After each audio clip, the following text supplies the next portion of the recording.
Please please ముందు దయచేసి మీకు విజ్ఞప్తి సార్ మీరంటే మాకు అపారమైన గౌరవం ఉంది స్పీకర్ గారు గౌరవనీయులు పెద్దలు మీరంటే మాకు అపారమైన గౌరవం ఉంది మిమ్మల్ని మేము దయచేసి కోరేది సభ బిజినెస్ ను దయచేసి నడిపే క్రమంలో గౌరవ మంత్రులు మేమేదైనా తప్పు మాట్లాడినా మేమేదైనా మాట్లాడకూడని మాట మాట్లాడినా తప్పు మాట్లాడినా సవరించే అధికారం వారికి ఉంది వారు ఇంటర్వ్యూన్ కావచ్చు కరెక్షన్ చేయవచ్చు కానీ దయచేసి తమరిని కోరేది ఇక్కడ ప్రతిపక్షంలో మేము 39 మంది ప్రధాన ప్రతిపక్షంలో ఉన్నాం వాళ్ళు 64 మంది ఉన్నారు మరి వారికేమో సభ్యులు లేచినా మీరు సమయం ఇస్తున్నారు వారు వ్యక్తిగతంగా దూషించినా నోటికొచ్చినట్టు మాట్లాడినా మీరు కనీసం మళ్ళీ మాకు అవకాశం కూడా ఇవ్వట్లేదు మొదలు డిమాండ్ సార్ దయచేసి కడియం శ్రీహరి గారి పట్ల వారు చేసిన అనుచిత వ్యాఖ్యలను తొలగించండి రికార్డుల నుంచి దయచేసి వారిని ఉపసంహరించుకోమని చెప్పి కూడా నా విజ్ఞప్తి నెంబర్ 1 రెండవది సార్ వారు ఉప ముఖ్యమంత్రిగా పనిచేసిన పెద్దలు దాదాపు 15 ఏళ్లు మంత్రిగా పనిచేసిన సీనియర్ నాయకులు గౌరవనీయులు పెద్దలు కడియం శ్రీహరి గారి పట్ల వాళ్ళ రాజగోపాల్ రెడ్డి గారు చేసిన వ్యాఖ్యలు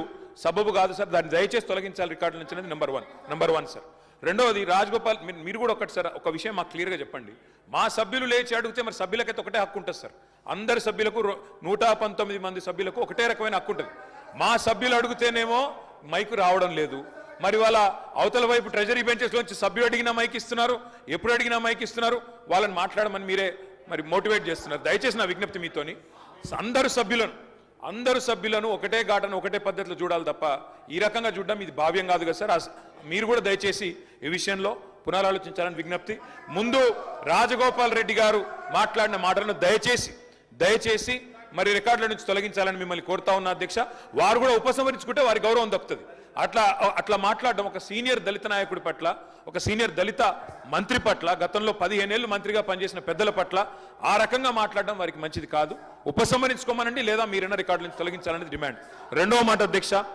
మాట అధ్యక్ష ఇందాక నాకు మీరు మైక్ ఇవ్వలేదు ఇప్పుడు ఇచ్చినారు అనుకుంటున్నాను దానికోసమే ఇందాక పొన్నం ప్రభాకర్ గారు మాట్లాడినప్పుడు నేను వారంటే నాకు గౌరవం ఉంది అధ్యక్ష పొన్నం ప్రభాకర్ గారు నేను 2009 నుంచి కలిసి పనిచేసిన సహచరులు ఆనాడు వారు ఎంపీగా నేను ఎమ్మెల్యేగా మొదటిసారి గెలిచినాం అప్పటి నుంచి కలిసి పనిచేసినాం కానీ సత్యదూరమైన మాటలు చెప్తుంటే వాస్తవానికి విరుద్ధమైన మాటలు చెప్తుంటే బాధతో తప్పకుండా అన్నాం అధ్యక్ష కానీ వారు కూడా గౌరవ మంత్రి వారు ఈరోజు గౌరవ మంత్రి గారు తప్పకుండా ఆలోచించాలి మాట్లాడేటప్పుడు ఒకటికి 2 సార్లు ఆలోచించాలి ఇవాళ వారి నియోజకవర్గంలో హుస్నాబాద్లో గౌరవెల్లి అనే రిజర్వాయర్ పూర్తయి ట్రయల్ రన్ అయిన మాట వాస్తవం కాదా అధ్యక్ష ఇవాళ హుస్నాబాద్లో ప్రజలకు తెలియదా వేములవాడ నియోజకవర్గంలో మలకపేట రిజర్వాయర్ మొత్తం పూర్తయి అందులో 1 టీఎంసీ నీళ్లున్న మాట వాస్తవం కాదా అధ్యక్ష ఇవాళ కాళేశ్వరం గురించి మాట్లాడి అదేమి జరగనట్టు నేను మేడిగడ్డకు పోయి వచ్చి మా మీద బురద జల్లే ప్రయత్నం ఏదైతే చేస్తున్నారో అధ్యక్ష నేను గౌరవ సభ్యులకు తమరి ద్వారా తెలియజేసేది అధ్యక్ష ఒకటే ఒక్క మాట అధ్యక్ష కాళేశ్వరం అనేది ఒక బరాజ్ కాదు అధ్యక్ష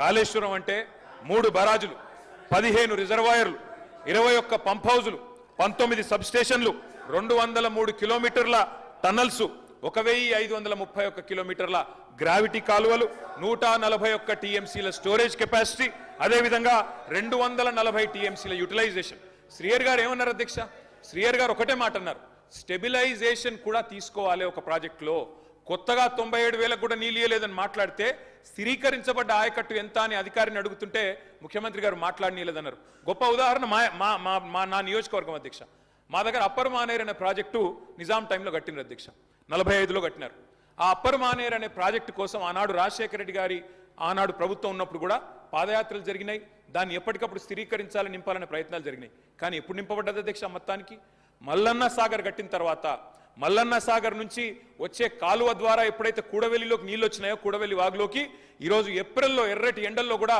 మా మిడ్ మానేరు మా అప్పర్ మానేరు ఎండుతున్న మాట వాస్తవమా కాదా మా కరీంనగర్ జిల్లా శాసనసభ్యులు వారికి తెలుసు అధ్యక్ష శ్రీధర్ బాబు గారికి పొన్నం ప్రభాకర్ గారికి అందుకే ఆ బాధతోనే మేము చెప్పింది గౌరవెల్లి అయినా మలక్పేట్ రిజర్వాయర్ అయినా అదేవిధంగా మా అప్పర్ మానేర్ అయినా స్థిరీకరించబడ్డ సింగూర్ అయినా స్థిరీకరించబడ్డ నిజాం సాగర్ అయినా ఎస్ఆర్ఎస్పి పునరుజ్జీవమైనా ఇవన్నీ కూడా కాళేశ్వరం ద్వారా జరిగిన మాట వాస్తవం అధ్యక్ష అందుకే గౌరవ మంత్రి గారిని ప్రభాకర్ గారు అంటే నాకు గౌరవం ఎందుకంటే ఉద్యమ సహచరుడు ఆనాడు పార్లమెంట్లో వీరోచితంగా పోరాడింది కాబట్టి మా నాయకుడు కేసీఆర్ గారు కూడా కరీంనగర్లో ఇక్కడ అక్కడ కాదు అధ్యక్ష కరీంనగర్కి వచ్చే బహిరంగ సభలోనే వారిని అభినందించారు కాబట్టి మాకు అట్లాంటి మంత్రి గారిని అగౌరవపరిచే కుసంస్కారం లేదు కానీ మంత్రి గారు కూడా వాస్తవాలు చెప్పాలి అధ్యక్ష గౌరవెల్లి పూర్తయిన మాట వాస్తవం ఎన్జీటీ స్టే ఉన్న మాట వాస్తవం మలక్పేట పూర్తయిన మాట వాస్తవం ట్రయల్స్ జరిగిన మాట వాస్తవం కాళేశ్వరంలో ఇంత పెద్ద కాళేశ్వరంలో 3 బరాజులు అదేవిధంగా 15 రిజర్వాయర్లు ఉండే కాళేశ్వరంలో ఒక్క బరాజులో 3-4 పిల్లర్లకు ఇబ్బంది జరిగితే దాన్ని రిపేర్ చేయండి.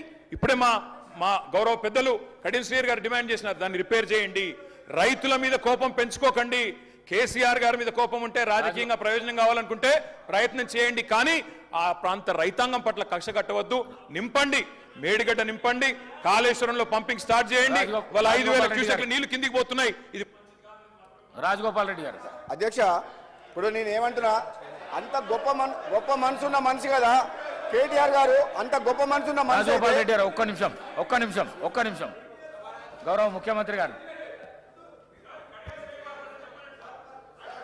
స్పీకర్ సార్, గత 3 రోజుల నుంచి లీడర్ ఆఫ్ జౌస్ కూర్చోండి ప్లీజ్. శాసనసభలో తమరి అనుమతితో కృష్ణానది జలాల మీద కావచ్చు, గోదావరి నది మీద నిర్మించిన కాళేశ్వరం ప్రాజెక్టుకు సంబంధించి మేడిగడ్డ కావచ్చు, అన్నారం కావచ్చు, సుందిళ్ళ కావచ్చు, లేకపోతే పంప్ హౌజుల విషయంలో కావచ్చు, చాలా విషయాలలో మనం చర్చించుకుందాం. చూసి వచ్చి ఈ సభలో వాస్తవాల ప్రాతిపదికన చర్చ జరపాలి అని తమరి అనుమతితోటి మనం నిర్ణయం తీసుకున్నాం.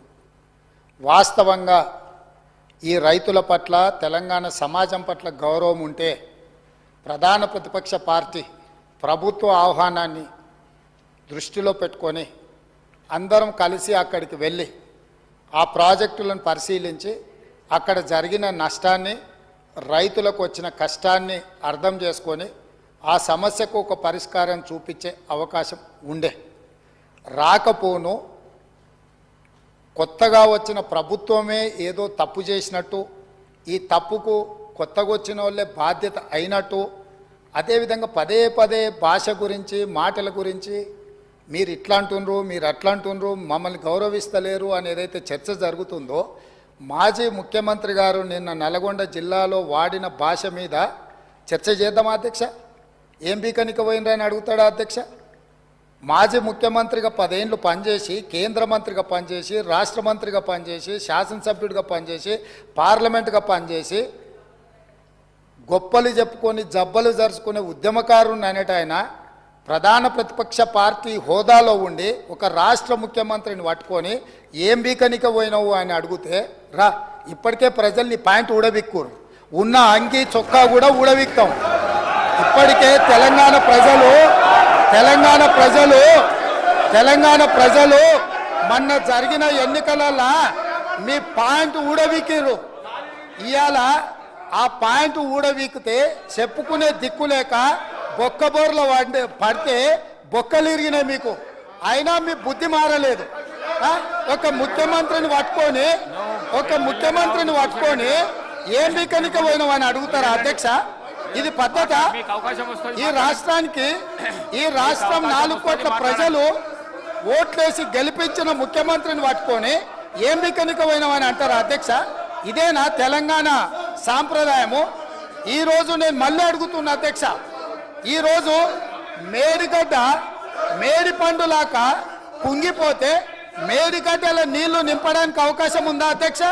ఇవాళ మీరే సాగునీటి పారుదల శాఖ మంత్రులుగా పనిచేసారు కదా.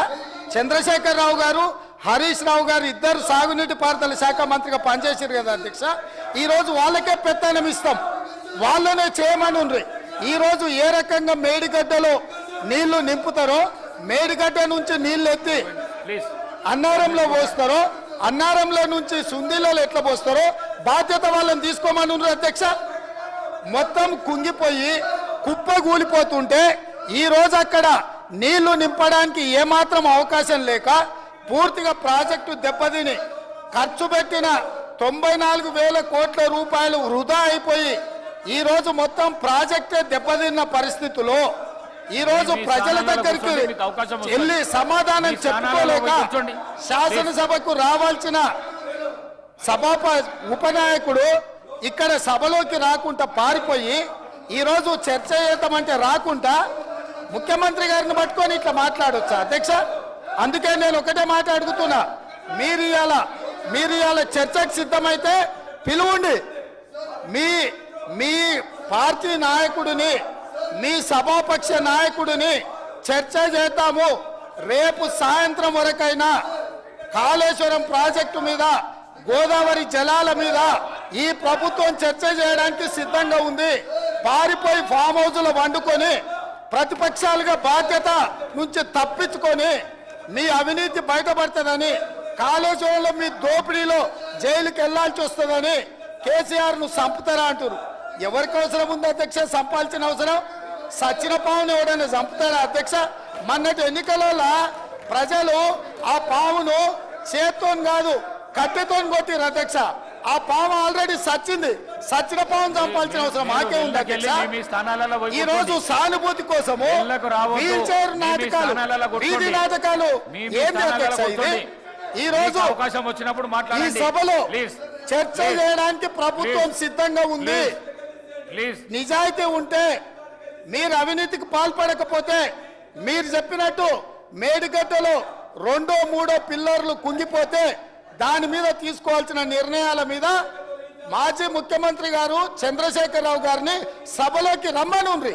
చర్చ చేయడానికి ప్రభుత్వం సిద్ధంగా ఉంది. పారిపోయి అక్కడెక్కడో పోయి ఆడేదో ప్రగల్భాలు ఏంది అధ్యక్ష? రమ్మనుండ్రి సభకు.